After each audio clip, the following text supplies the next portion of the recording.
뱅크샐러드 앱에서 내 자산 순위를 볼 수 있는데요. 저는 30대 초반 여성 중에 상위 3%에 속하고 내 자산 유형은 현금 부자형으로 나왔어요. 물론 투자도 많이 하는 편입니다. 안녕하세요, 노말이에요. 직장생활 10년 차에 들어서서 돌이켜보니 제 나름대로 돈에 대한 생각이 계속 바뀌어 왔더라고요. 오늘은 저의 돈에 대한 생각과 연차별 할 일 목록을 정리해보았습니다. 들어가기 전에 구독과 좋아요를 해주시면 앞으로 돈이 되는 정보를 받아볼 수 있습니다. 먼저 초년생입니다. 테마는 돈을 모으자. 신입사원에서부터 4년차까지로 잡았어요. 막 입사를 해서 월급을 받으면 너무 신나잖아요. 제가 월급을 처음 받던 날 했던 일은 현금을 뽑아서 영풍문고에서 예쁜 봉투를 사서 부모님께 각각 60만 원씩 돈을 드렸더라고요. 부모님이 당연히 너무 좋아하셨는데 그때 그 기분이란 나도 진짜 어른이다 이런 생각도 들었고, 그리고 3개월 있다가 적금을 들었어요. 그동안은 신나게 쓴 거죠. 한 달 적금 금액이 170만 원이었거든요. 그 당시에는 본가에 살았으니까 가능하긴 했는데 그때를 돌이켜보면은 고정적으로 나가는 돈이 크다 보니까 항상 쪼들린다는 생각을 받았던 것 같아요. 정리를 해볼게요. 보통의 초년생들은 모아놓은 돈이 별로 없을 거고 이제 월급을 받아가면서 차곡차곡 쌓아갈 건데요. 이때의 미션은 두 가지입니다. 첫 번째는 돈을 모으는 습관을 들이고, 두 번째는 돈에 대해 제대로 알기. 먼저 돈을 모으는 습관을 들이기 위해서 할 일을 정리해 볼게요. 첫 번째는 내가 감당할 수 있는 범위의 적금 상품을 들어서 돈을 모아보세요. 그 돈이 조금이라도 통장에 쌓여가는 기쁨을 맛봐야 됩니다. 두 번째, 소비 습관을 잘 들여야 한다. 한 달 소비 200만 원을 쓰는 사람이 50만 원으로 줄인다면 너무 힘들겠죠. 소비 습관은 초반부터 잡아놓는 게 좋습니다. 그리고 두 번째 미션이 돈을 제대로 알기인데요. 이건 제가 여러 영상에서 여러 번 강조했던 내용입니다. 우리가 자본주의 사회에 살아가기 위해서는 돈을 올바르게 잘 알아야 해요. 처음에 막막하게 느껴질 수 있으니까 제가 몇 개만 추천을 해드릴게요. 첫 번째,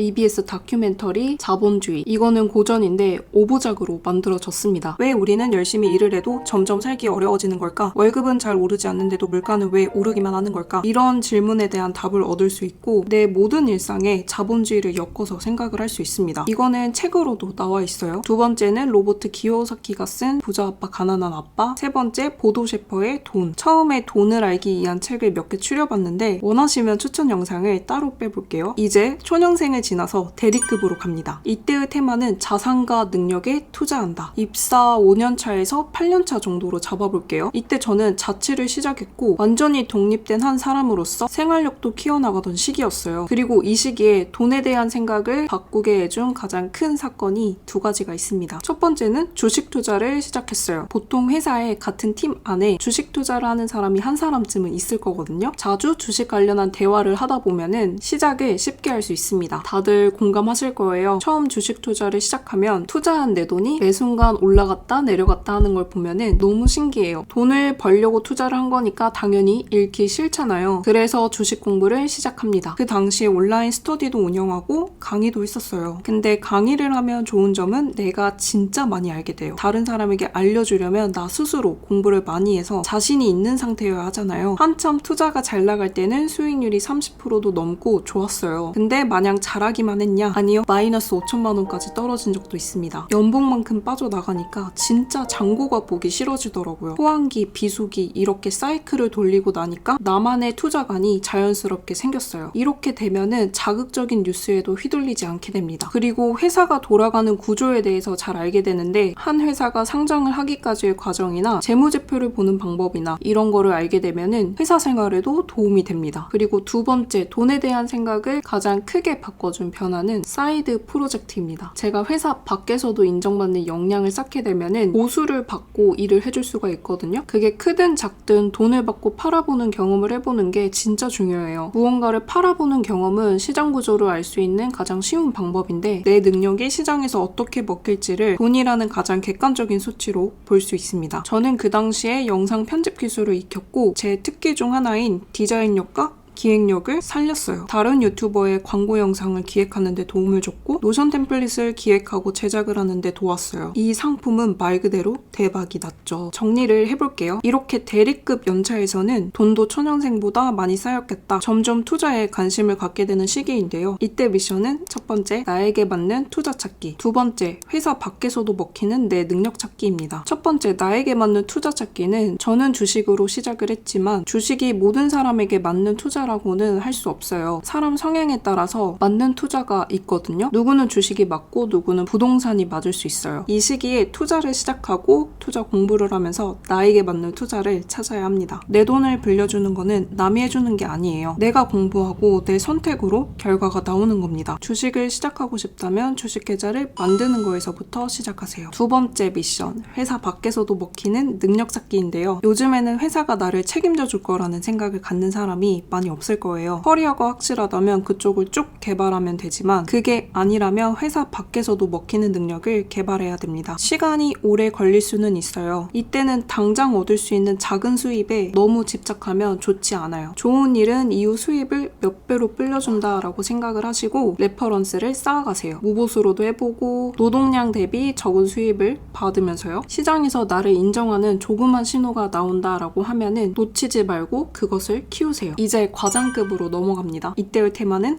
확장하자입니다. 입사 9년차에서 10년차로 잡아볼게요. 이 시기에도 큰 변화가 두 개가 생기는데요. 첫 번째는 능력이 있으면 나를 먼저 찾는 사람이 생깁니다. 나라는 사람 자체가 브랜드가 되어가면서 나에게 일을 의뢰하고 조언을 구하는 사람들이 많아집니다. 앞에서 말했던 회사 밖에서 먹히는 능력을 꾸준히 키워가다 보면은 생기는 일입니다. 예전에는 지인 안에서 알려졌던 게 점차 그 범위가 넓어지고 생각지도 못한 기회들이 찾아옵니다. 저는 쉽게 번 돈은 쉽게 나간다고 생각을 하고 내 능력이 뒷받침되어야 하는데 그만큼 나를 갈아넣기는 해야 되는 것 같아요. 재미있는 건 초년생 때 1억 모으는 거는 정말 오래 걸리고 힘든 일이었는데 시간이 갈수록 1억이 모이는 기간은 점차 짧아지더라고요. 두 번째, 좋은 사람을 만나세요. 저는 좋은 사람을 만나고 그 관계를 유지해 나가는 것도 엄청난 능력이고 한편으론 운이 좋은 거라 생각을 합니다. 돈을 잘 벌고 잘 관리하는 사람을 곁에 두면 자연스럽게 돈에 대한 가치관도 바뀝니다. 사업을 제대로 하는 사람,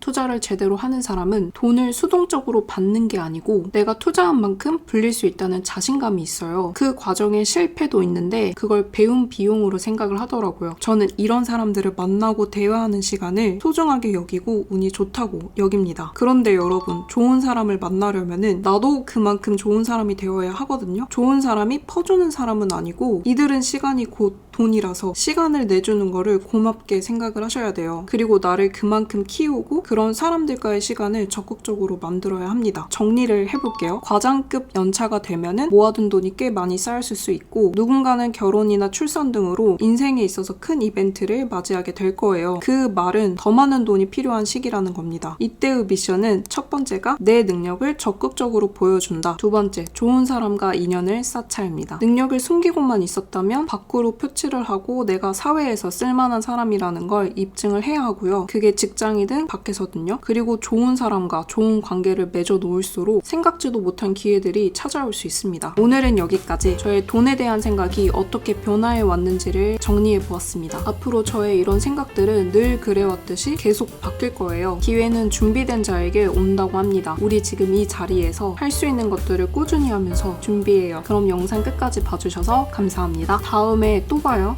안녕.